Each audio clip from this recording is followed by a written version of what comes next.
मेनू दिखाओ। उपन्यास ऑनलाइन पूरा पढ़े। उपन्यास बिन। उपन्यास सर्वनाश का लोहार अध्याय 241 आपको घर ले जाता है।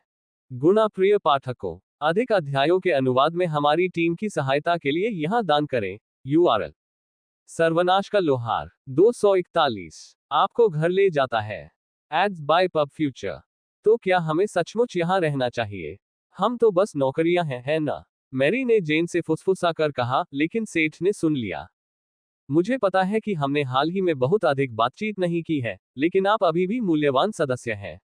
मुझे सचमुच लगता है कि आप संस्थापक सदस्यों में से एक होने के योग्य हैं। सेठ ने वास्तव में इस बात की सराहना की कि लड़कियां टेकर की बेटी की किस तरह से देखभाल कर रही थीं। ये निश्चित रूप से संख्या बढ़ाने के लिए नहीं था।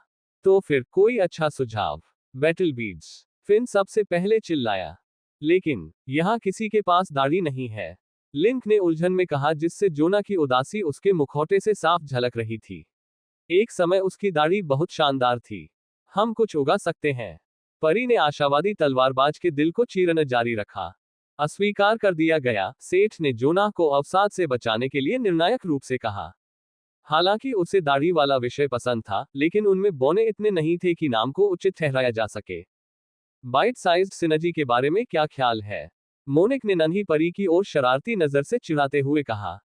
सेठ और फिन को वैक्यूम क्लीनर की तरह खाते हुए देखकर उसे लगा कि यह नाम बहुत उपयुक्त है।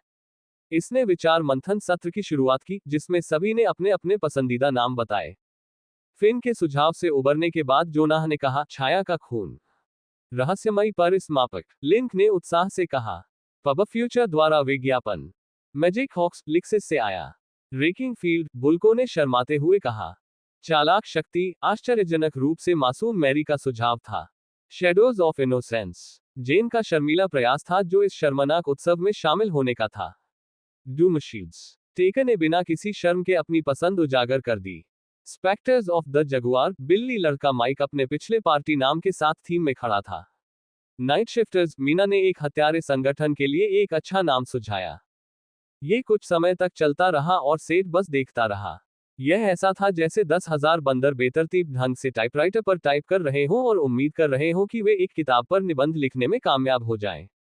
उसे बस उम्मीद थी कि उन्हें संयोग से कोई अच्छा नाम मिल जाएगा। अंत में रूबी गर्मागरम विचार मंथन से जाग उठी। क्या सभी बहस कर रहे हैं? मुझे लगा कि हम मिनस मार हैं। छोटी लड़की ने अपनी आंखें मलते हुए मासूमियत से पूछा। उसने टॉवर का नाम संगठन के नाम से गलती से लिया था। सेठ को यह उम्मीद नहीं थी कि सभी लोग उसे आश्चर्य से देखेंगे और चुप हो जाएंगे। हाँ, क्यों नहीं? टेका अपनी बेटी से सहमत होने वाला पहला व्यक्ति था। इसका फिर क्या मतलब था? घर का टॉवर या पृथ्वी? लिंक ने विचार करते हुए पूछा। पब फ्यूचर द्वारा विज्ञापन। Tower of home. हर कोई इसे बार बार बुदबुदाता रहा। सेठ को भी यह नाम पसंद आया, वरना वह इसे अपने बेस के लिए नहीं चुनता। तो फिर यह मिनासमार है, कोई आपत्ति है? उसने कमरे में पूछा। किसी को कोई आपत्ति नहीं थी। यह पहला नाम था जिसे वे सभी सराह सकते थे। अंत में, ये रूबी छोटी लड़की थी, जिसे उसकी वसीयत मिली। जब सभी ने इस नाम को स्वीकार किया तो एक कोमल प्रकाश ने उन्हें घेर लिया और मिनासमार उनके जुड़ाव में जुड़ गया। हम राजकुमारी से बात करेंगे। मुझे यकीन है कि हम साम्राज्य को कुछ ही समय में हमारे संघ को मान्यता दिला देंगे। उस रात उन्होंने अपनी भविष्य की योजनाओं के बारे में ज्यादा बात नहीं की। उन्होंने इस समय का उपयोग एक दूसरे से घुलने मिलने और मौज मस्ती करने में किया। लेकिन यह अपरिहार्य था कि बात पहले जो हुआ था उसी पर आ जाए। फिन और अन्य लोग तब चौंक गए जब सेठ ने उन्हें बताया कि विलिस परिवार ने क्या किया था। इस रात नाम के अलावा एक और बात भी सर्वसम्मति से तय हुई। विलिस परिवार उनका दुश्मन था। देर सबेर उन्हें उन निर्दयी लोगों से छुटकारा पाना ही था। इस समय ऐसे लोगों के साथ सह अस्तित्व में रहने की कोई इच्छा नहीं थी। लेकिन वे मजबूत थे, सिर्फ स्तर के हिसाब से नहीं। उनके पास संख्या थी। परिवार के मुख्य सदस्य सभी जादूगर या अन्य कास्ट वर्ग के थे, लेकिन उनके पास काल कोठरी में काम करने के लिए अपनी अपनी पार्टियां और सेनाएं थीं। इसके अलावा डेल्टा में उनके पास पैसा और राजनीतिक शक्ति थी। वे उन्हें आसानी से नहीं तोड़ सकते थे, जैसा कि सेठ ने नेवले के अड्डे में किया था। उन्हें उखाड़ फेंकने के लिए उन्हें और अधिक ताकत की आवश्यकता होगी। अंत में, उसका मतलब था कि उर्थ टीम को स्तरों को पीसने की जरूरत थी, जबकि सेठ को मीना और अन्य लोगों के लिए बेहतर उपकरण तैयार करने होंगे। उनके बहुत सारे उपकरण अभी भी वही आइटम थे जो उसने उनके लिए ओरा में बनाए थे। सेठ भविष्य के काम के बारे में सोचकर वास्तव में खुश था। ऐसा नहीं था कि वह मिनस्मार में सुरक्षित महसूस कर रहा था, बल्कि उसे शांति भी महसूस हो रही थी। अभी वह वहीं था जहां वह होना चाहता था। वह जो बनाना चाहता था उस पर ध्यान केंद्रित कर सकता था और उसे नीलामी घर तक पहुंच थी जहां उसे अपनी जरूरत की सामग्री मिल सकती थी। इसके अलावा वे एक पर्वत श्रृंखला में थे और उनका आधार एक भूमिगत टॉवर था। खदान शुरू करने और खजाने की खोज करने के लिए इससे बेहतर जगह और क्या हो सकती है। धरती की गहराई में दीमक की तरह सुरंग बनाने वाले चाम के पास एक अलग ही आकर्षण था।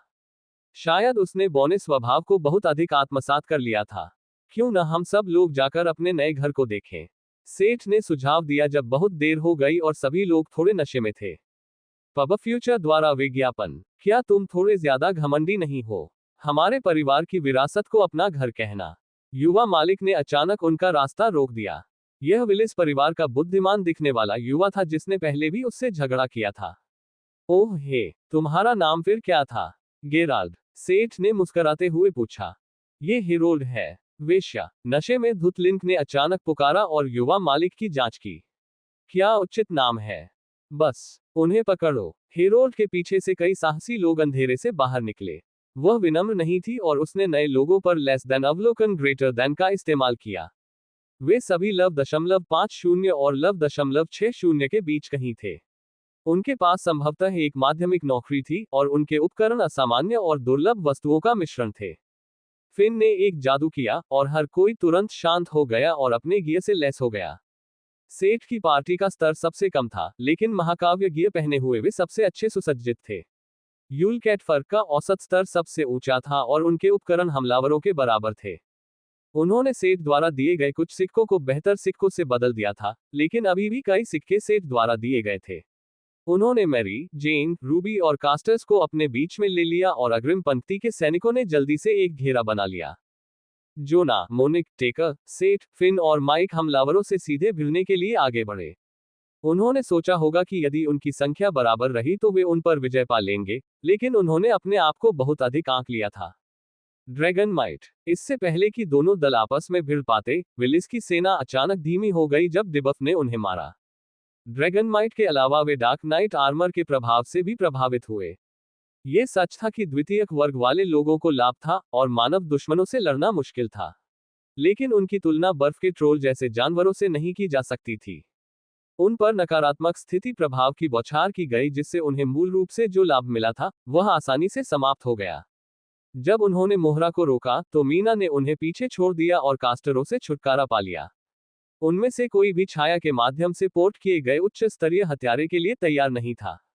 मीना ने युवा मास्टर को छोड़कर सभी को मार गिराया। अग्रिम पंक्ति में खड़े लोग जल्दी से हार मानने लगे। लड़ाई कितनी आसानी से खत्म हो गई, ये देखकर सेठ और दूसरे लोग ये सोचने से खुद को रोक नहीं पाए कि यह वैम्पायर की योजना नहीं बल्कि हेरोल्ड की अपनी मर्जी थी। आगे जाकर वेलेन हमारे बारे में अधिक जानकारी इकट्ठा करने के लिए इस आदमी की बलि दे सकता था।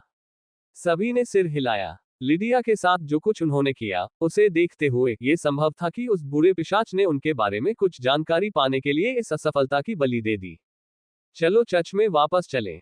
उसके बारे में क्या? मीना ने पूछा और बंधे हुए हेरोल्ड की ओर इशारा किया। चलो साइमन से कहें कि वह उसे चर्च में कैद कर दे। मैं अपने अड्डे में ऐसा नहीं चाहता। आखिरकार उसने चर्च के सदस्यों पर हमला किया था। आम सदस्य, लेकिन फिर भी सदस्य। वे चर्च की ओर चल पड़े, हेरोल्ड को साइमन के पास छोड़ दिया और अंत में वे मिनस्मार में टेलीपोर्ट हो गए। पब फ्यूचर द्वारा विज्ञापन, संपर्क टॉस साइट मैप दान करें। मेनू दिखाओ। उपन्यास ऑनलाइन पूरा पढ़े। उपन्यास बिन। उपन्यास सर्वनाश का लोहार अध्याय 242। घर की खोज। गुणा प्रिय पाठकों, अधिक अध्यायों के अनुवाद में हमारी टीम की सहायता के लिए यहां दान करें। URL सर्वनाश का लोहार 242। घर की खोज। पब फ्यूचर द्वारा विज्ञापन। पार्टी टावर के शानदार प्रवेश द्वार पर पहुंची, जिससे पहली बार आने वाले लोगों में से कई लोग ओह और आह कहने लगे। फिन ने कारवां के बच्चों की तरह ही उड़कर और हर चीज को देखकर अभिनय किया। मीना और लिक्सिस की आंखें शानदार सजावट और सामग्री देखकर चमक उठी। मिनास्मार में आपका स्वागत है, सेठ ने खुशी से कहा। जो कुछ अभी हुआ था उसके बाद सभी को एक साथ आते देखकर उसका मूड ठीक हो गया। उन्हें जल्द या बाद में विली से निपटना होगा, लेकिन अभी उसके लिए समय नहीं था। सभी लोग एक साथ टॉवर के चारों ओर घूमे और कमरों और सुविधाओं का पता लगाया। यहां तक कि उनके दल के लोग जो अब तक टॉवर में रुके थे, वे भी टॉवर के विस्तार और विस्तार को देखकर आश्चर्यचकित थे। यहां तक कि सेठ ने भी इनमें से कुछ कमरों में पहली बार प्रवेश किया था। निचली मंजिलों में एक अलग गार्ड हाउस, कई भंडारण कक्ष, कीमिया और जादू की सुविधाएं, बगीचे, एक विशाल पुस्तकालय, जादू जंक्शन कक्ष, एक विशाल रसोई और एक कैफेटेरिया था। टॉवर के दैनिक कार्यों के लिए बहुत सारे कमरे थे। एक लोहार की कमी थी, लेकिन सेठ को अपने अलावा किसी और की जरूरत नहीं थी। ऊपरी मंजिलों पर नौकरों के कमरे, अतिथि कक्ष, भोजन कक्ष, विलासितापूर्ण जीवन के लिए आवश्यक सभी चीजें थी। सैकड़ों लोगों के लिए पर्याप्त जगह थी। साथ ही कुछ सुविधाओं के उच्च गुणवत्ता वाले संस्करण निचले स्तरों पर है और सबसे ऊंची मंजिलों पर नियंत्रण कक्ष और टावर मास्टर के निजी क्वार्टर थे। अंत में टावर का उद्देश्य सिर्फ टॉम विलिस की जिंदगी को लंबा करना नहीं था। जब सभी ने हर चीज को ध्यान से देखा तो पता चला कि यह जादूगरों को प्रशिक्षित करने की जगह थी, जादू के स्कूल की तरह। इसमें कोई आश्चर्य नहीं कि वेलिन उनके परिवार को धोखा देने के कारण इतना नाराज था। अगर उन्हें ये जगह मिल जाती तो वे कास्टर और क्राफ्टर्स की एक निजी सेना को प्रशिक्षित कर सकते थे। अब ये सब उनका था। एकमात्र प्रश्न ये था कि क्या वे अपना स्वयं का बल बनाना चाहते थे। सेठ, ये जगह वाकई बहुत बढ़िया है। फिन आखिरकार सब कुछ छोड़कर भारी सांसों के बीच उससे बात करने में कामयाब हो गया। वह नई जगह को लेकर वाकई बहुत उत्साहित थी। जब वे कंट्रोल रूम में आए तो उसने टावर की रक्षात्मक प्रणालियों के बारे में भी बताया। सभी को बुनियादी नियंत्रण अधिकारों के साथ एक निवास के रूप में पंजीकृत किया गया था, जिससे उन्हें रक्षा प्रणालियों को दरकिनार करने और टॉवर के चारों ओर टेलीपोर्ट करने की अनुमति मिली। अब जब वे शहर से लौटना चाहते थे तो उन्हें टॉवर द्वारा उन्हें पहचानने के लिए केवल एक प्रकार के टोकन की आवश्यकता थी। सेठ के पास पहले से ही इसका एक विचार था। क्या हम कमरे चुन सकते हैं? लिक्सिस ने उत्साह से पूछा। बिल्कुल, ईवी यूलकैट्स फर के साथ चली गई और उन्हें कमरे चुनने में मदद की, जबकि बाकी सभी अपने अपने कमरे में लौट गए। हर कोई थका हुआ था और सोना चाहता था। केवल मीना चुपके से पीछे रह गई। क्या तुम मुझे अपना कमरा नहीं दिखा सकते? उसने उससे छेड़खानी की और वे उसके निजी कमरे में गायब हो गए। राजनयिक प्रतिनिधिमंडल का कल अवकाश था, इसलिए वे सभी टावर में ही रुके।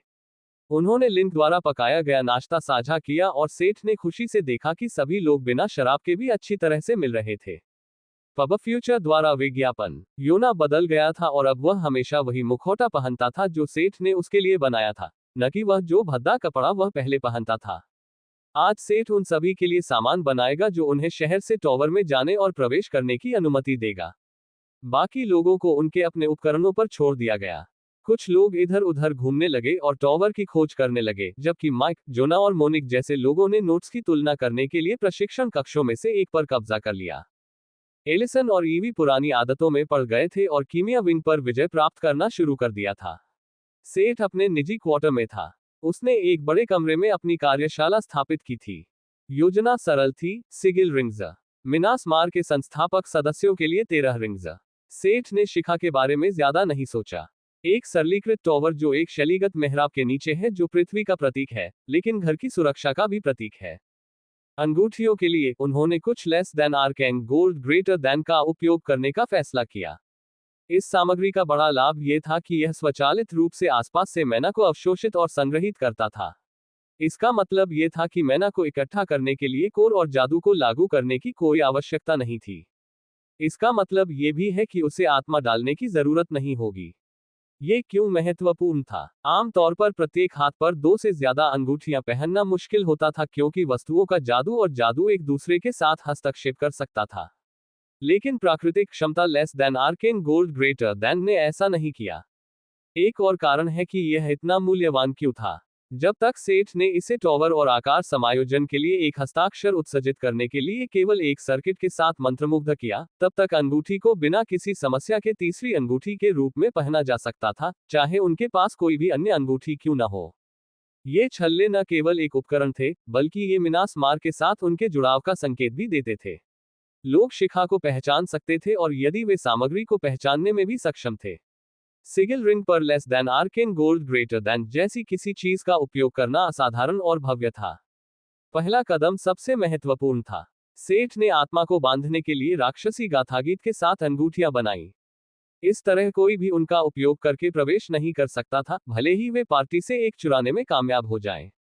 लेस देन मिनास मार का सिगिल रिंग। महाकाव्य। स्थायित्व 1500। 1 स्वतः आकार समायोजन। 2 1 से सिग्नल। 3 जोड़ 250 मन। 4 सोलबाउंड। पब फ्यूचर द्वारा विज्ञापन। जर्नीमैन स्मिथ द्वारा अत्यंत कीमती सामग्रियों का उपयोग करके बनाई गई अंगूठी। यह अंगूठी मिनास मार के टॉवर तक पहुंच प्रदान करती है और एक संस्थापक सदस्य को दी जाती है। Greater than.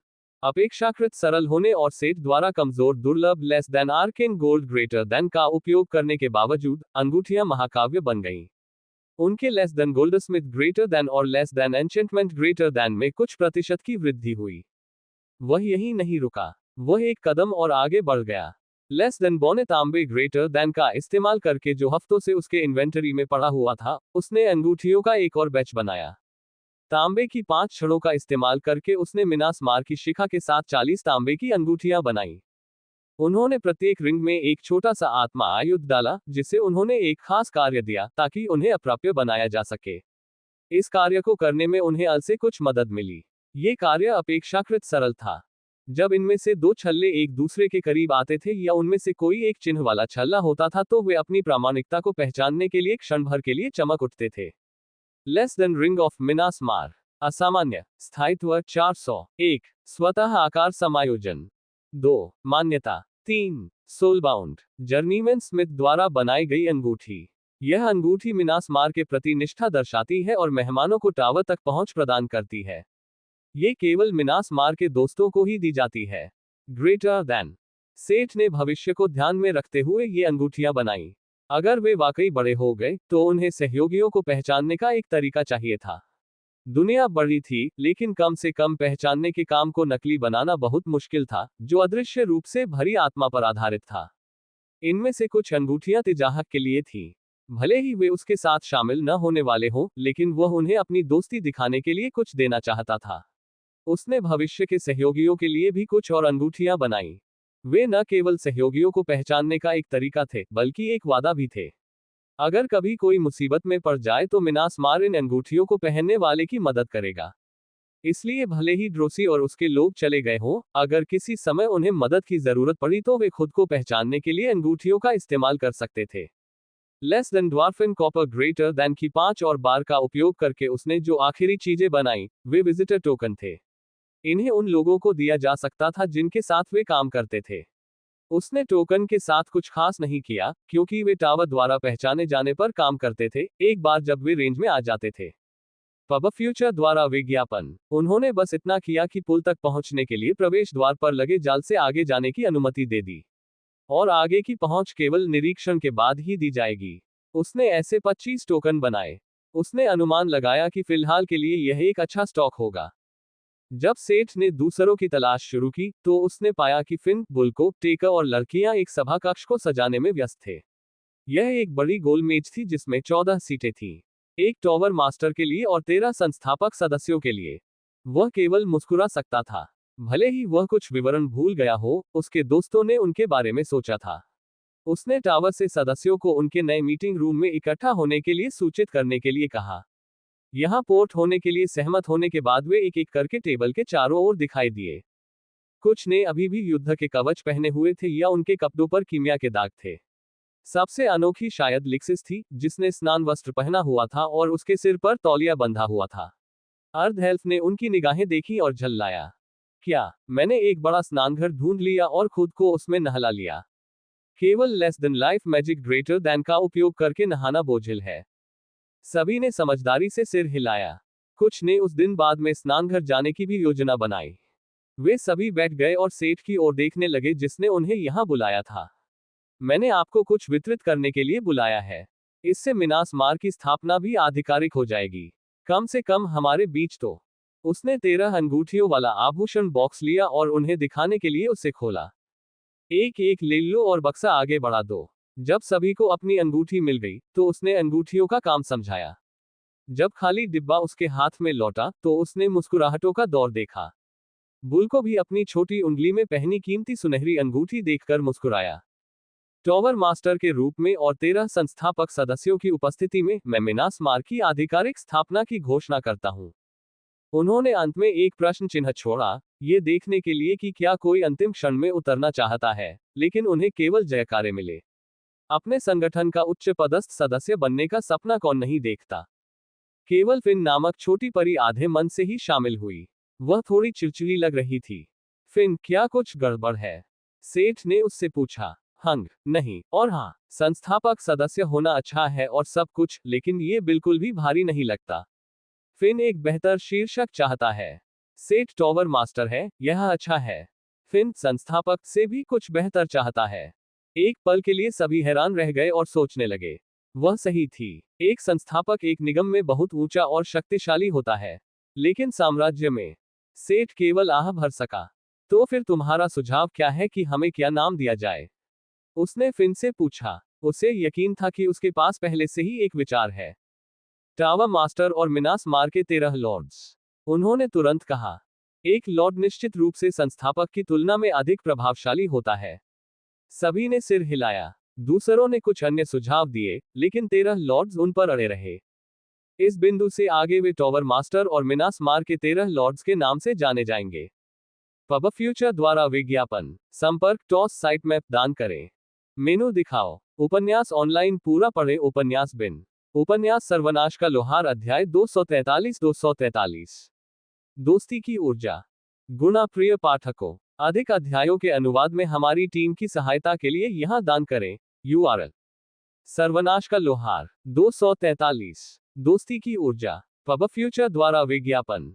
उनके पास एक नाम, एक शिखा, उपाधियां और सिगिल रिंग्स थी। उन्होंने सेठ द्वारा बनाई गई दूसरी अंगूठी के बारे में बात करने के लिए कुछ समय लिया, लेकिन अधिकांश लोग ये जानना चाहते थे कि वे क्या कर रहे थे। सेठ ने उन्हें नहीं रोका और जल्द ही 13 लॉर्ड्स फिर से तितर बितर हो गए। मीना और फिन के अलावा मैरी और जेन टेकर के साथ जाने के बजाय वहीं रुक गईं। किसी समय उनका अनौपचारिक काम रूबी की देखभाल करना बन गया था और वे पिता और बेटी के साथ बहुत समय बिताते थे। हम आपसे कुछ बात करना चाहते हैं। जेन आगे बढ़ी और उनकी तरफ से बोली। वे दृढ़ निश्चयी दिख रहे थे। सेठ फिन और मीना के साथ चर्च जाना चाहता था, लेकिन उसने उनसे इंतजार करने को कहा। मैं आपकी क्या मदद कर सकता हूँ? सेठ ने उत्सुकता से पूछा। उसे थोड़ा बुरा लगा कि वाई सिटी में आने के बाद उसने दोनों से बातचीत करने के लिए ज्यादा समय नहीं निकाला। हम भी अपने आप को उपयोगी बनाना चाहते हैं, शर्मीली मैरी बोली। जेन ने बताया, हम जानते हैं कि हम वास्तव में लड़ाई में मदद नहीं कर सकते, इसलिए हम गैर लड़ाकू कार्मिक बनना चाहेंगे। तो आपकी योजना क्या है? हम अपना वर्ग बदलना चाहते हैं। मैं व्यापारी बनना चाहती हूँ और मैरी लेखक बन सकती है। मैं दुकान संभाल सकती हूँ और मैरी आपकी सहायक बन सकती है। वह थोड़ा असमंजस में थी, लेकिन उनकी योजना ठोस लग रही थी। सेठ ने उनके सुझाव के बारे में सोचा। जितना ज्यादा उसने इसके बारे में सोचा, उतना ही उसे उसकी बात समझ में आई। वह एक लोहार था और रैली किसी दुकान या गिल्ड के प्रबंधन की देखभाल नहीं करना चाहता था। प्रशासनिक कर्मचारियों की देखभाल करने के लिए लोगों की जरूरत थी। लड़कियां सही थीं, उनमें लड़ने की कोई प्रतिभा नहीं थी।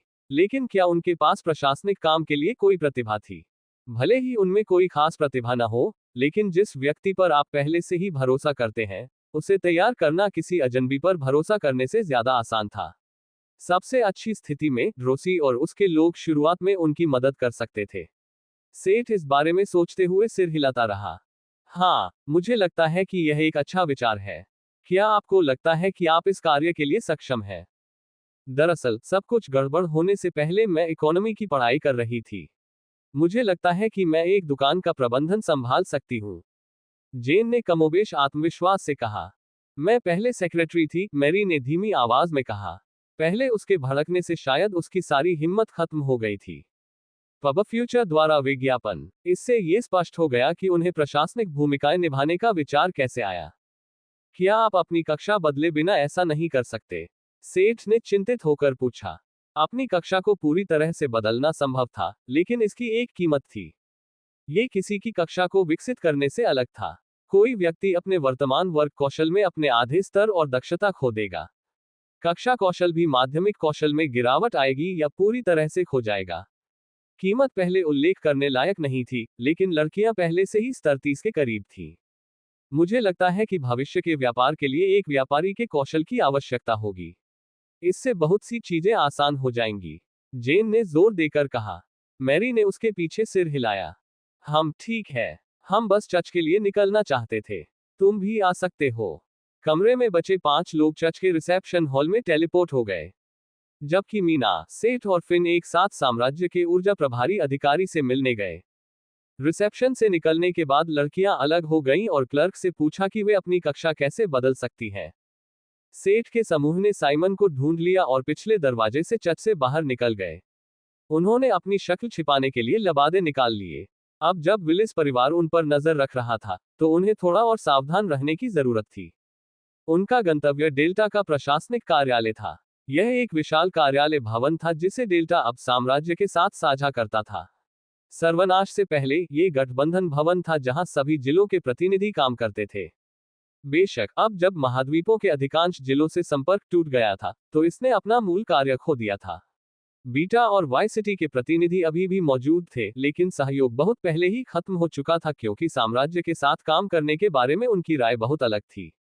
डेल्टा के सभी अधिकारियों का कार्यालय इसी इमारत में था। माइक ने उन्हें बताया था कि राजकुमारी ने पहले ही दोनों अधिकारियों के साथ अपॉइंटमेंट तय कर लिया था। कार्यालय भवन की भूल भुलैया जैसी संरचना के कारण उन्हें साम्राज्य के अधिकारी को खोजने में लगभग 30 मिनट लग गए।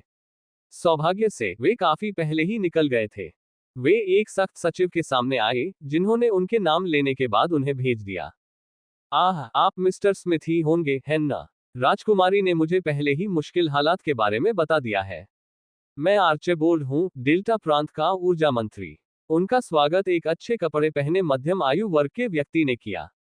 उसके बाल पीछे की ओर सफेद और मूंछें सजी हुई थीं। उसकी आंखों में एक सुनहरा मोनोकल चमक रहा था। उसने जो अखबार पढ़ रहा था उसे नीचे रख दिया और एक एक करके उनसे हाथ मिलाया और फिर उन्हें बैठने के लिए कहा। कोने में एक और व्यक्ति खड़ा था। वह एक युवा व्यक्ति था जिसकी त्वचा सांवली थी और बाल गहरे भूरे थे। उसकी भूरी आंखें उसे एक गर्मजोशी और दोस्ताना आभा देती थीं। उसने बेज रंग का ओवरऑल और एक सपाट टोपी पहनी हुई थी।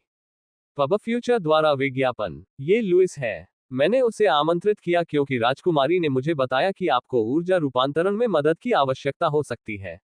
वह हमारे सबसे अच्छे हैक्स इंजीनियरों में से एक है और उसे ऊर्जा संचयन के लिए एक कन्वर्टर स्थापित करने में मदद करने में सक्षम होना चाहिए।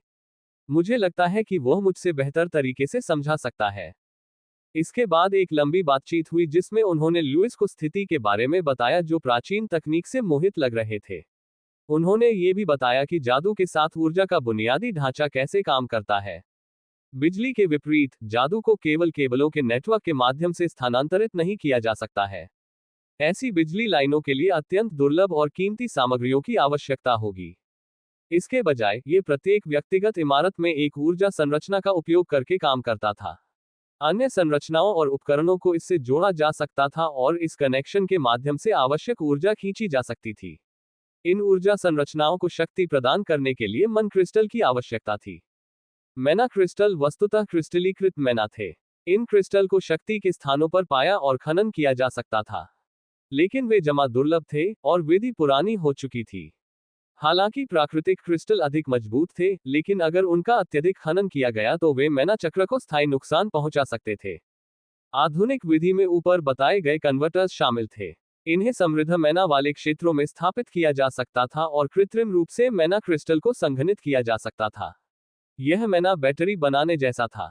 लुइस को केवल टॉवर में एक कन्वर्टर स्थापित करने की आवश्यकता होगी और मिनास मार ऊर्जा मंत्रालय को कृत्रिम मैना क्रिस्टल बेचना शुरू कर सकता है।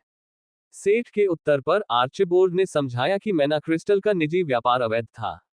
एक तरफ, यह मैना क्रिस्टल के अवैध खनन को हतोत्साहित करने के लिए था। दूसरी तरफ, ये क्रिस्टल ऊर्जा स्रोत थे। अनियमित वितरण दुर्घटनाओं को जन्म दे सकता था। सबसे बुरी बात यह हो सकती थी कि उनका इस्तेमाल नापाक तरीकों से या भयानक मंत्रों या संरचनाओं को शक्ति देने के लिए किया जाता था। कन्वर्टर्स उत्पादित मैना क्रिस्टल की संख्या की गणना करेंगे और एक हैक्स इंजीनियर को नियमित अंतराल पर इन संख्याओं की जांच करनी होगी। वितरित और उत्पादित क्रिस्टल की तुलना करके वे ये सुनिश्चित कर सकते थे कि कोई भी क्रिस्टल बिना हिसाब के न हो।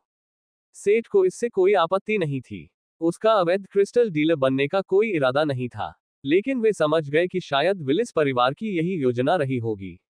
वे टॉवर को गुप्त रख सकते थे, सेना बना सकते थे और अवैध मैना क्रिस्टल व्यापार से संसाधनों का भुगतान कर सकते थे। चूंकि उनके पास शायद उर्थ का अधिकारी और उनके पूर्वजों का ज्ञान था, इसलिए वे इसे अंजाम देने में सक्षम थे। सेठ के टॉवर के प्रभारी होने के बावजूद, उन्होंने शायद धीरे धीरे लेकिन निश्चित रूप से उसे भुगतान करके टॉवर में पैर जमाने के बारे में सोचा होगा। सेठ ने आर्चिबाल्ड को बताया कि क्या हुआ और उसका संदेह क्या था। उसे साम्राज्य के आदमी पर संदेह क्यों नहीं हुआ। ये क्रोना साम्राज्य का पहला और सबसे मजबूत गढ़ था। वे ऐसे अयोग्य कर्मचारियों को नहीं भेजेंगे जिन्हें मूल निवासियों द्वारा रिश्वत दी जाएगी। और राजकुमारी ने स्पष्ट रूप से उस पर अपने काम के लिए भरोसा किया। अगर तुम्हें इस तरह से बेहतर महसूस होता है, तो मैं शेक्स से अपनी तरफ से निपट लूंगा। तुम्हें उससे मिलने जाने की जरूरत नहीं है। मैं कागजात और लाइसेंस भी तैयार कर लूंगा। इस बीच, तुम लुइस के साथ जाकर कन्वर्टर्स को देख सकते हो। आर्चिबाल्ड और लुइस के सुझावों के साथ जाने का एक और कारण था। उसके पास एक आसान पॉकेट लिच था। हैक्स इंजीनियर अल जलसा की निगरानी में कुछ भी हानिकारक स्थापित नहीं कर पाएगा। लुइस ने नेतृत्व संभाला और वह उन्हें जानवर के पेट में ले गया। गठबंधन भवन के कंक्रीट बेसमेंट में हर विभाग के पास पर्याप्त भंडारण स्थान था। हैक्स इंजीनियर कार्यशाला और भंडारण कक्ष भी था जिसमें तैयार कन्वर्टर्स संग्रहित थे। आदमी ने उनमें से एक को बाहर निकाला और पार्टी को डिवाइस के विभिन्न कार्यों और यह कैसे काम करता है, दिखाया। मीना और फिन उब गए थे। सेठ को थोड़ी दिलचस्पी थी। ये ज्यादातर महान जादूगरनी थी जो स्पष्टीकरण को ध्यान से सुन रही थी। लुइस एक ऐसा व्यक्ति था जो किसी चीज को समझाते समय दर्शकों की प्रतिक्रिया को अनदेखा कर देता था। वह बस बोलता ही रहता था और हर चीज को समझाने में खो जाता था। जब वह आखिरकार रुका तो लिच भी खुश था कि वह रुक गया। उन्होंने स्थापना की तारीख तय की और जल्दी से चले गए। पब फ्यूचर द्वारा विज्ञापन, संपर्क टॉस साइट मैप दान करें। मेनू दिखाओ। उपन्यास ऑनलाइन पूरा पढ़े। उपन्यास बिन। उपन्यास सर्वनाश का लोहार अध्याय 244। बढ़ता परिवार। गुणा प्रिय पाठकों, अधिक अध्यायों के अनुवाद में हमारी टीम की सहायता के लिए यहां दान करें। URL सर्वनाश का लोहार 244। बढ़ता परिवार। पब फ्यूचर द्वारा विज्ञापन। लुई के स्पष्टीकरण के बाद उन्हें कालकोठरी में गोता लगाने के बाद की तुलना में अधिक थकान महसूस हुई। यहां तक कि ऊर्जावान परी जानवर भी खाली आंखों के साथ केवल अपने कंधों पर बैठा था। चलो मिनास मार वापस चलते हैं, आज के लिए बहुत हो गया, कहा और किया। वे चर्च में वापस आए और पाया कि मैरी और जेन पहले ही टॉवर पर लौट आए थे। सेठ के निजी क्वार्टर में वापस आकर वे उसके बिस्तर पर लेट गए और थोड़ी देर की झपकी ली। झपकी के बाद कैफेटेरिया में भोजन किया गया। उन्होंने पाया कि सभी अन्य सदस्य अपना भोजन कर रहे थे और इस अवसर का उपयोग उन्होंने ऊर्जा व्यवसाय के बारे में जानकारी देने के लिए किया। विशेष रूप से मैरी और जेन, क्योंकि वे मिनास मार की प्रशासनिक संस्था बनना चाहती थी। गुरुजी, मेडिकल विंग में मेहमान जाग गया है। भोजन के दौरान अचानक टावर ने उसे बताया कि लिडिया जाग गई है। उसने अपनी गति बढ़ा दी और जल्दी ही भोजन समाप्त करके मेडबे के लिए निकल गया। वह लिडिया के बिस्तर के पास दिखाई दिया, लेकिन उससे केवल थका हुआ प्रतिक्रिया मिली। टॉवर की सुविधाओं के बावजूद उसके निशान गहरे बैंगनी रंग के हो गए थे और देखने में दर्दनाक लग रहे थे। इस तरह का अभिशाप शुद्ध करने की तुलना में डालना बहुत आसान था। लिडिया की आंखें उसकी ओर उठी, लेकिन उसे पहचानने में उसे थोड़ा समय लगा। सेठ, उसने कमजोर कर्कश आवाज में पूछा। अरे, कैसा महसूस कर रहे हो? जैसे किसी ने मुझे ब्लेंडर में फेंक दिया हो। मैंने आपको जिस स्थिति में पाया, उसका आश्चर्यजनक रूप से सटीक वर्णन। आपके और आपके परिवार के बीच वास्तव में क्या हुआ था? उसे यह बताने में थोड़ा समय लगा कि क्या हुआ था, आराम करते हुए और वाक्यों के कुछ हिस्सों को धीरे धीरे बोलते हुए। अंत में, ये लगभग वैसा ही था जैसा कि उन्होंने उम्मीद की थी। उसके परिवार ने उन पर नजर रखी और देखा कि वह काफी अच्छी तरह से रह रही थी। वे चाहते थे कि वह इसका इस्तेमाल करके टावर तक पहुंचे। उनके पास टावर की सारी योजनाएं थीं। जब तक वे प्रशासनिक अधिकारों वाले किसी व्यक्ति को ला पाते, टावर मास्टर के अधिकार को हटाने का मौका था। उसने उन्हें मना कर दिया। पब फ्यूचर द्वारा विज्ञापन। सेठ और अन्य लोगों के विपरीत, परिवार ने उसे कभी कुछ उपहार में नहीं दिया था। वह एक नापसंद, प्रतिभाहीन बच्ची थी जिस पर सभी को शर्माती थी। कहानियों में बेवकूफ छोटे बच्चों के विपरीत, जो अपने भयानक परिवार की मान्यता प्राप्त करने के प्रयास में मूर्खतापूर्ण काम करते थे। उसने उनकी मदद करने के लिए उंगली उठाने का कोई कारण नहीं देखा। इसके विपरीत उसने इस तरह से इसका उल्लेख नहीं किया, लेकिन जब वेलेन ने उसे कमरे में ले जाने की कोशिश की तो ये लड़ाई में बदल गया। वह इस कमरे के बारे में बात नहीं करना चाहती थी, लेकिन जब उसने कमरे का जिक्र किया तो उसकी आंखों में अस्तित्वगत भय था। लिडिया ने केवल इतना उल्लेख किया कि विलिस बिल्डिंग में कई अकथनीय चीजें थीं, लेकिन कमरा सबसे खराब था। इससे पहले कि वे उसे पकड़ पाते, उसने हमला कर दिया और यह एक अराजक लड़ाई में बदल गया। ये सब उसे प्रताड़ित किए जाने के साथ समाप्त हुआ। सेठ तब आया था जब वेलिन उसे कमरे में लाने से पहले नहाने गया था। उसकी बात सुनना, उस कमरे में न रहना, उसके आधे शरीर को शापित निशानों से ढकने के बराबर था। सेठ चुपचाप उसके बिस्तर पर बैठ गया और उसके बोलने का इंतजार करने लगा। अब मेरे पास जाने के लिए कोई जगह नहीं है। उसकी आवाज टूट गई और उसकी आंखों से आंसू बहने लगे। सेठ ने उसका हाथ पकड़ लिया। तुम क्या कह रही हो? तुम यहाँ रह सकती हो। ऐसा मत सोचो कि तुमने उस दिन सिर्फ कुछ खोया है। अब तुम हम में से एक हो। उसने उसके सिर पर थपथपाया और उसका हाथ थामे रखा जब तक कि वह शांत नहीं हो गई। उसकी आंखें भारी हो गईं और सेठ ने देखा कि वह सो रही थी। वह आगे की ओर झुका और जब उसने उसके कान में फुसफुसाया तो उसका कुछ मन कम हो गया। चिंता मत करो, हम तुम्हारे लिए एक बेहतर परिवार बनेंगे। वह सो गई थी। सेठ को नहीं पता था कि उसने उसके आखिरी शब्द सुने हैं या नहीं और वह जल्दी से वहां से चला गया क्योंकि अब उसे ऐसी घटिया लाइन कहने में शर्मिंदगी महसूस हो रही थी। जब लिडिया अगली बार जागी तो उसने अपने बिस्तर के पास एक छोटी सी तांबे की अंगूठी देखी जिसके नीचे एक शैलीगत मेहराब थी। सेठ ने ड्रोसी को अपने क्वार्टर में पाया। वह तिजाहत को अपना सामान पैक करते हुए देख सकता था। क्या आप जा रहे हैं? ओह सेठ, ये तुम हो। हाँ, हम जाने के लिए तैयार हो रहे हैं। हम कल सुबह निकलना चाहते थे। मैं तुम्हें सूचित करने के लिए बाद में तुम्हारे पास आता। और हमने किस बारे में बात की? मुझे खेद है, लेकिन हम आखिरकार एक व्यापारी कारवां हैं। यह एक पूरी तरह से नई दुनिया है और हम ये तय करने से पहले इसे तलाशना चाहते हैं कि हमें यहाँ रहना है या फिर वापस जाना है। बूढ़ी बिल्ली ने माफी मांगते हुए लेकिन दृढ़ता से उत्तर दिया। सेठ ने समझदारी से सिर हिलाया। मैं समझता हूँ और आशा करता हूँ कि इन यात्राओं में तुम्हें बहुत सौभाग्य प्राप्त होगा। जाने से पहले ये ले लो। सेठ ने एक छोटा सा संदूक निकाला जिसमें 24 तांबे की अंगूठियां थीं, कारवां के प्रत्येक सदस्य के लिए एक। इन्हें दोस्ती के प्रतीक के रूप में लें। इनके साथ आप हमेशा इस टॉवर में मेहमान रहेंगे। मुझे उम्मीद है कि भविष्य में मिनास मार्ग का विस्तार किया जाएगा। अगर आप में से किसी को कभी मदद की जरूरत हो तो बस हमसे संपर्क करें। भले ही वह व्यक्ति आपको न जानता हो, लेकिन अंगूठी पहचान का सबूत होगी। ये अंगूठियां बहुत कम इस्तेमाल की जाती थी, इसलिए ड्रोसी को इस तरह के टोकन का इस्तेमाल आसानी से समझ में आ गया। उसने इस इशारे की सराहना की और मुस्कुराते हुए उपहार स्वीकार कर लिया। मैं भी आपको यही पेशकश करूंगा। अगर आपको या आपके लोगों को कभी मदद की जरूरत पड़ी, तो हम आपकी मदद करने के लिए हर संभव कोशिश करेंगे। धन्यवाद। सेठ ने सिर हिलाया और जाने के लिए मुड़ गया। यह अफसोस की बात थी कि वह उन्हें भर्ती नहीं कर सका, लेकिन इसका मतलब यह नहीं था कि वे भविष्य में उसके साथ नहीं जुड़ेंगे या उसके व्यापारिक साझेदार नहीं बनेंगे। उसे भी कोई आपत्ति नहीं थी। एक और बात है। ड्रोसी, क्या तुम विलिस परिवार से बदला लेने में रुचि रखते हो? बड़े कान ध्यान से खड़े हो गए। सेठ मुस्कुराए बिना नहीं रह सका। आखिरकार बिल्लियां घमंडी प्राणी हैं। क्या वे किसी को अपने घमंड पर कदम रखने देना स्वीकार करेगी?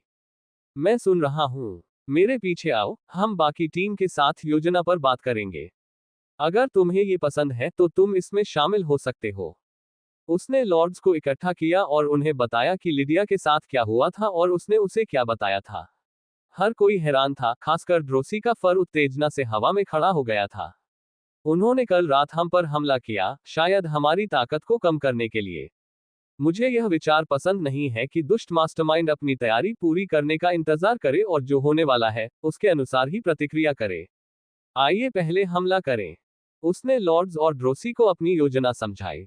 उत्तर देने से पहले ड्रोसी ने कुछ देर सोचा। मैं भी शामिल। ड्रोसी और कारवां के संरक्षकों के साथ उनकी योजना में शामिल होने के कारण, अगर दुश्मन उम्मीद से ज्यादा शक्तिशाली निकला तो उनके पास बहुत ज्यादा छूट थी। दुश्मन का नेता आखिरकार उम्र में आल जलसा से टक्कर ले सकता था। सावधान रहने में कोई बुराई नहीं थी। जब डेल्टा शहर में रात हो गई तो वे बाहर निकल गए। ड्रोसी, 5 संरक्षक और एक जादूगर उनके हमले में लॉर्ड के साथ शामिल हो गए। केवल मैरी और जेन ही रूबी की देखभाल करने के लिए रुकी रहीं। हमलावर दल ने चर्च के टेलीपोर्ट के माध्यम से मिनास मार को छोड़ दिया। दूसरी ओर सेठ ने लिफ्ट ली। उसके बगल में फेलिक्स था, जो ईवी का परिचित था। जब वह गुप्त प्रवेश द्वार पर पहुंचा तो उसने दरवाजा खुलने से रोक दिया और अपने मौके का इंतजार करने लगा।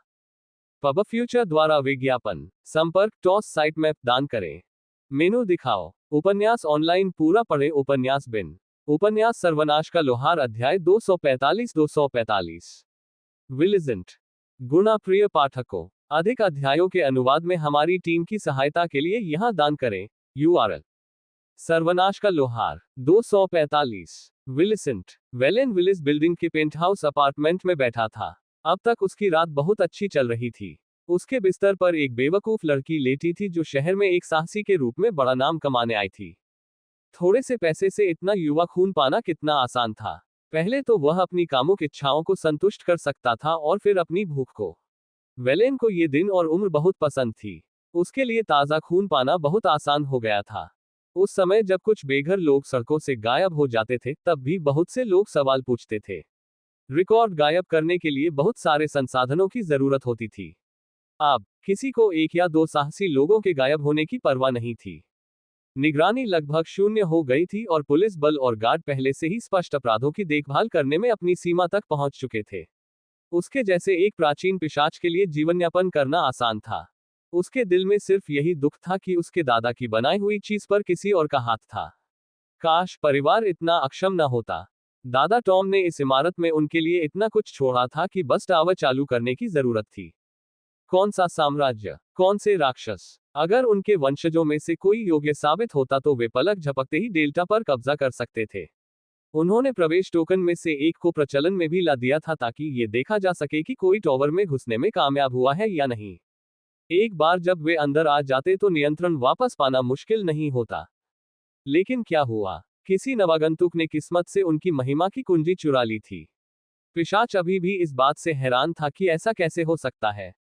सबसे बुरी बात यह थी कि यह सेठ अपनी भलाई के लिए बहुत चालाक था। हालांकि वह उम्मीद से ज्यादा ताकतवर निकला था, लेकिन किसी भी अनजान व्यक्ति के लिए उनसे मुकाबला करना संभव नहीं था। भले ही वे टावर पर अपना कब्जा न कर पाए, लेकिन वे किसी और को ऐसा करने की अनुमति भी नहीं दे सकते थे। उससे छुटकारा पाना ही बेहतर था। जब उसने सोचा कि वह इस सेठ और उसके दोस्तों के साथ क्या करने जा रहा है, तो उसके पेट में एक गर्म भावना भर गई। उसके साथियों में काफी सुंदर लड़कियां थीं। उस घमंडी आदमी की आंखों के सामने उन्हें अपवित्र करने और तोड़ने के विचार ने उसके क्रूर हृदय को संतुष्ट कर दिया। और उसके बाद वह उन्हें कमरे में ले आएगा। जब वह उन लड़कियों को स्वेच्छा से उसका पीछा करते हुए देखेगा, तो वह उसका चेहरा देखने के लिए इंतजार नहीं कर सकता था। अपने वाइन ग्लास में ताज़ा खून घुमाते हुए वह बालकनी में आया और एक घूंट लिया। उसके तराशे हुए शरीर को ढकने वाला बाथरोब शहर की नर्म हवा में लहरा रहा था। जब उसने निचली मंजिलों से विस्फोट सुना तो साजिशकर्ता की आत्मसंतुष्ट मुस्कान गायब हो गई। आग और हवा के जादू ने इमारत के सामने के हिस्से को नुकसान पहुंचाया। जादुई सुरक्षा ने ज्यादातर नुकसान को रोक दिया, लेकिन कांच का मुखौटा अभी भी टुकड़े टुकड़े हो गया। Ads by pub future. लॉबी में तैनात गार्ड हमलावरों से मिलने के लिए दौड़े, लेकिन उन्हें भारी बल का सामना करना पड़ा। विलिस बल हमलावर के खिलाफ मुश्किल से टिक पाए, जबकि दुश्मन के कास्ट पहले से ही दूसरी बार गोलाबारी कर रहे थे। सुरक्षा कवच को तत्वों के हमलों का सामना करने में कठिनाई हुई, लेकिन वे टिके रहे। यह प्रकाश की एक केंद्रित किरण थी जो अंततः टूट गई। निचली मंजिलों पर सुरक्षात्मक परतों का एक हिस्सा जादुई हमलों के लिए रास्ता बनाते हुए नष्ट हो गया। लेकिन यह मौका चला गया था। गार्ड और सुरक्षाकर्मियों ने विलिस के निजी दलों को लड़ाई में शामिल होने के लिए पर्याप्त समय दिया था। वे अपने निजी उच्च स्तरीय दलों के साथ परिवार के सदस्य थे। वे हमलावरों की तुलना में आसानी से 3:1 की संख्या में अधिक थे, लेकिन फिर भी उन्हें अपने हमलों को रोकने के लिए खुद को मजबूत करना पड़ा। वेलेन को शुरू में इसकी परवाह नहीं थी। परिवार में सिर्फ दोस्त ही नहीं थे। दूसरों द्वारा हमला किया जाना कोई असामान्य बात नहीं थी। लेकिन ये देखते हुए कि खतरे से निपटने के लिए उनके निजी बलों की जरूरत थी, वह रेलिंग के पास आया और देखने लगा। उसने सड़क पर हो रही लड़ाई को देखा। एक आम इंसान के लिए यह मुश्किल होता, लेकिन उसकी पिशाच जैसी आंखें चील जैसी थीं। उसने तुरंत उन लोगों को पहचान लिया जो उस नवागंतुक के साथ थे। उनके साथ जंगली बिल्ली योद्धाओं की एक सेना भी थी। लेकिन वह झुंझलाहट कहाँ थी? वह उनके बीच उनका नेता नहीं ढूंढ पाया। अगर वह उनमें से नहीं था, तो क्या वह अकेले ही लिफ्ट से अंदर आया था? ऐसा तो नहीं हो सकता कि उसने अकेले ही उससे लड़ने की योजना बनाई हो। पिशाच खुद को हंसने से रोक नहीं पाया। बेशक उस आदमी का कवच मजबूत था और उसका गिय उच्च श्रेणी का था, लेकिन यह उसका सामना करने के लिए पर्याप्त नहीं था। इस छोटे से नाटक के साथ उस आदमी का लक्ष्य और क्या हो सकता था। वेलेन ने देखा कि दुश्मन को पीछे धकेला जा रहा है और वह कपड़े पहनने के लिए अपने अपार्टमेंट में लौट आया। अगर सेठ इमारत में होता तो वह उसे ढूंढकर मार डालता। पिशाच ने इसे एक बढ़िया मौका समझा। नेता अपने पहरेदारों के घेरे से निकलकर अकेले ही युद्ध के मैदान में उतर आया था। खून चूसने वाला अपनी निजी लिफ्ट से ग्राउंड फ्लोर पर गया। उसका शिकार लॉबी से आता था, वहां से शुरू करना और ऊपर की ओर बढ़ना आसान था। नीचे जाते समय वेलेन को थोड़ी घुटन महसूस हुई। क्या गर्मी बढ़ रही थी। जिस क्षण वेलेन लिफ्ट से बाहर निकलकर लॉबी में दाखिल हुआ, सेठ भी पेंटहाउस के ठीक नीचे वाली मंजिल पर स्थित नियमित लिफ्ट से बाहर निकल आया। आत्मा की आग की गेंदें बाएं दाएं फेंकते हुए वह पेंटहाउस की सीढ़ियों की तलाश करता रहा। जब वह अंततः ऊपर पहुंचा तो उससे बिस्तर पर केवल एक मृत लड़की मिली, उसके अलावा कोई नहीं।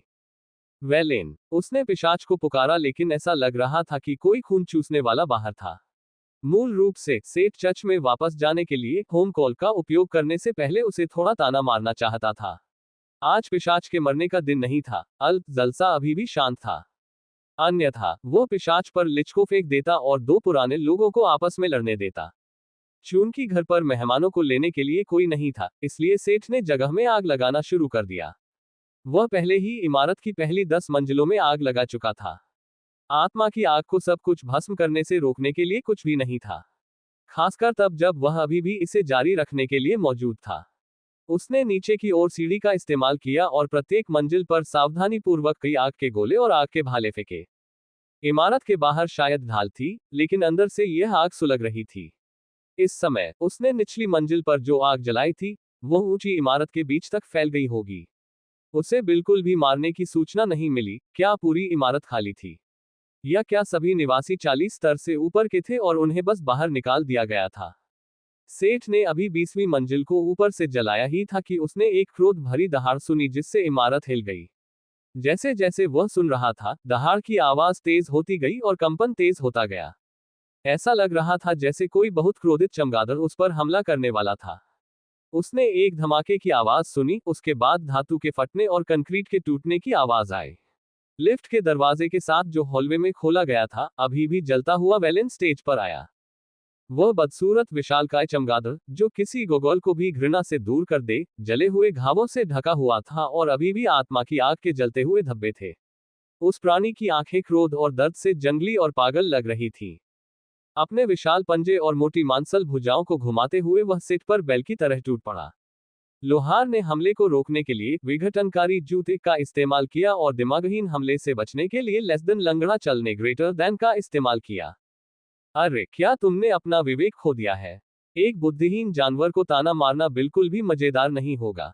इसका एकमात्र उत्तर था कान फाड़ देने वाली दहाड़ और पंजों के वार का तेज संयोजन। हालांकि गति और शक्ति प्रभावशाली थी, लेकिन इन झटकों में कोई तकनीक या कौशल का इस्तेमाल नहीं किया गया था। केवल क्रोध। ये बूढ़ा जानवर क्रोध में आकर गिर नहीं सकता था, सिर्फ इसलिए कि उसने अपने घर में आग लगा दी थी, है ना? यह उसे लड़ाई में खींचने के लिए एक छल था। लेकिन अगर ऐसा नहीं था तो क्या होगा? सेठ ने पिशाच पर आत्मा की आग का एक भाला फेंकने का फैसला किया। वह देख सकता था कि पिशाच एक पल के लिए हिचकिचाता है और फिर लगभग बच निकलता है और वार को झेल लेता है। भाला उसके कंधे में घुस गया और फट गया। विस्फोट से गलियारे का पूरा हिस्सा ढह गया और उसमें धूल का घना बादल भर गया। धूल का एक बहुत बड़ा बादल, जिसके अंदर एक संभावित रूप से मरा हुआ और षड्यंत्रकारी राक्षस छिपा हुआ था। क्या करें? सेठ बादल से जितना दूर भाग सकता था, भाग गया और दालान के दूसरे छोर पर पहुंच गया, जहां यह एक बड़ी खिड़की में समाप्त हो गया। उसने माइंड डेके से लैस होकर धूल के बादल पर निशाना साधा।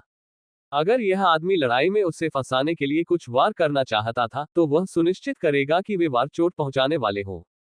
Ads by pub future. इस समय उसे अपने संसाधनों का किफायती ढंग से इस्तेमाल करने की जरूरत थी। उसे अभी भी अपने मन और मानसिक ऊर्जा की जरूरत थी। अरे वाह, यह आग क्या है? आखिरकार वेलेन की विशालकाय आकृति नजर आई। ऐसा लग रहा था कि उसने अपना अभिनय छोड़ दिया था जब उसने देखा कि सेठ उसके झांसे में नहीं आ रहा था। कंधा पूरी तरह से गायब था और हाथ सिर्फ मांस की एक पट्टी से लटका हुआ था। घाव अभी भी जल रहा था और पिशाच के उपचार कारक को आग को कम करने में कठिनाई हो रही थी। इस बार सेठ बातचीत के लिए तैयार नहीं था। माइंड डेके से निकला एक तीर पिशाच की छाती में घुस गया, इससे पहले कि वह अपना सवाल पूरा भी करता। वह पहली बार दर्द से चीखा। क्या एक और लगभग बाईं आंख में घुस गया, लेकिन वेलेन आखिरी क्षण में बच निकलने में सफल रहा। ये केवल उसके कान को छूकर उसके पीछे धूल में गायब हो गया। मैं तुम्हें देख रहा हूं। तीसरे को बमुश्किल एक अपारदर्शी रक्त ढाल द्वारा अवरुद्ध किया गया था। क्रूर तीर सीधे पिशाच की जांघ पर निशाना साध रहा था। कमीने, उसने एक और तीर को चकमा दिया, लेकिन इस बार पहले तीर का असर साफ दिखाई दे रहा था। छाती से जहां तीर का डंडा बाहर निकला था, वहां से एक काला धब्बा फैल रहा था जो सड़ रहा था। तुम्हें पता है, मैंने वास्तव में आज तुम्हें मारने की योजना नहीं बनाई थी, थुंक, लेकिन शायद मेरे पास वास्तव में एक मौका है। सेठ ने बात करते हुए विशाल चमगादड़ पर गोली चलाना जारी रखा। ग्रर, वह तीरों से बचता हुआ सेठ के पास आता गया।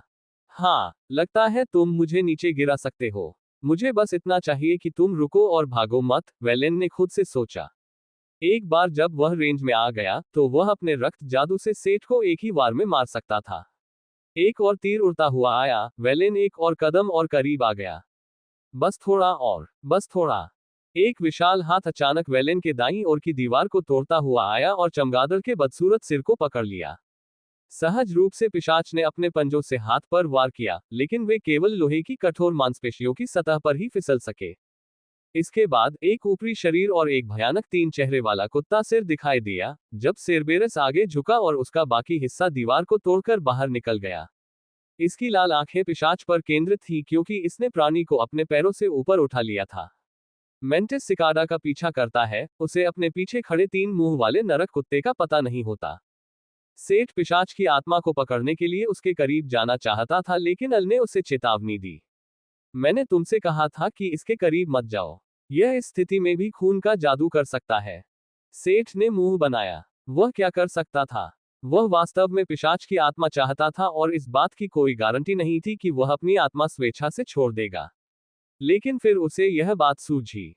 सेरबेरस भी उसके जैसे ही कौशल का उपयोग कर सकता था। उसने अब तक केवल शिल्प कौशल के बारे में ही सोचा था। सेरबेरस, इसे तब तक पीटते रहो जब तक तुम लेस देन आत्मा पर कब्जा ग्रेटर देन नहीं कर सकते। मुझे वह आत्मा चाहिए। वेलेन की आंखें भय से चौड़ी हो गईं, जब दूसरी मुट्ठी ने उसके शरीर पर वार करना शुरू किया। Ads by pub future. संपर्क टॉस साइट मैप दान करें।